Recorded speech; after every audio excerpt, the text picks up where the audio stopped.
एक संत वृंदावन गए, वहां कुछ दिन घूमे फिरे, दर्शन किए। जब वापस लौटने का मन किया तो सोचा भगवान को भोग लगाकर कुछ प्रसाद लेता चलूं। संत ने रामदाने के कुछ लड्डू खरीदे और मंदिर में जाकर प्रसाद चढ़ाया और आश्रम में आकर सो गए, क्योंकि संत को सुबह ट्रेन से निकलना था। सुबह वृंदावन से चली ट्रेन को मुगल सराय स्टेशन तक आने में शाम हो गई। संत ने सोचा अभी पटना तक जाने में 3-4 घंटे और लगेंगे, भूख भी लग रही है।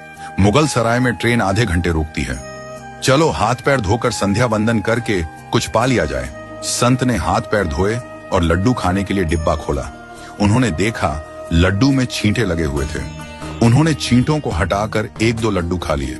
बाकी बचे लड्डू का प्रसाद बांट दूंगा ये सोचकर छोड़ दिए। पर कहते हैं ना, संत हृदय नवनीत समाना। बेचारे को लड्डू से अधिक उन छींटों की चिंता सताने लगी।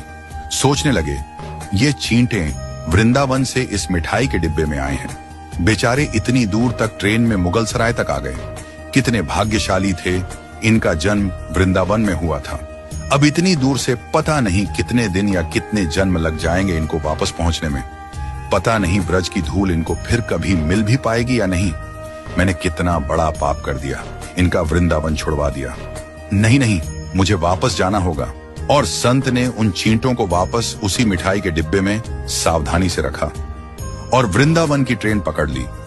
उसी मिठाई की दुकान के पास गए और डिब्बा धरती पर रखा और हाथ जोड़ ली।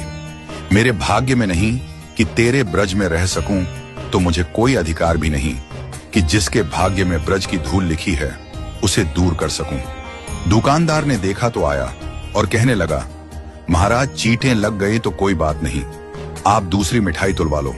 संत ने कहा, भैया मिठाई में कोई कमी नहीं थी, इन हाथों से पाप होते होते रह गया, उसी का प्रायश्चित कर रहा हूं। दुकानदार ने जब सारी बात जानी तो उस संत के पैरों के पास बैठ गया और भावुक हो गया। इधर दुकानदार रो रहा था, उधर संत की आंखें गीली हो रही थीं। बात भाव की है, बात उस निर्मल मन की है, बात ब्रज की है, बात मेरे वृंदावन की है, बात मेरे नटवर नागर और उनकी राधा रानी की है, बात मेरे कृष्ण की राजधानी की है। बूझो तो बहुत कुछ है, नहीं तो बस पागलपन है, बस एक कहानी। घर से जब भी बाहर जाए तो घर में विराजमान अपने प्रभु से जरूर मिलकर जाएं, और जब लौट कर आए तो उनसे जरूर मिले, क्योंकि उनको भी आपके घर लौटने का इंतजार रहता है। घर में यह नियम बनाइए कि जब भी आप घर से बाहर निकले तो घर में मंदिर के पास 2 घड़ी खड़े रहकर कहें, प्रभु चलिए आपको साथ में रहना है। ऐसा बोलकर ही घर से निकले, क्योंकि आप भले ही लाखों की घड़ी हाथ में क्यों ना पहने हो, पर समय तो प्रभु के ही हाथ में है ना।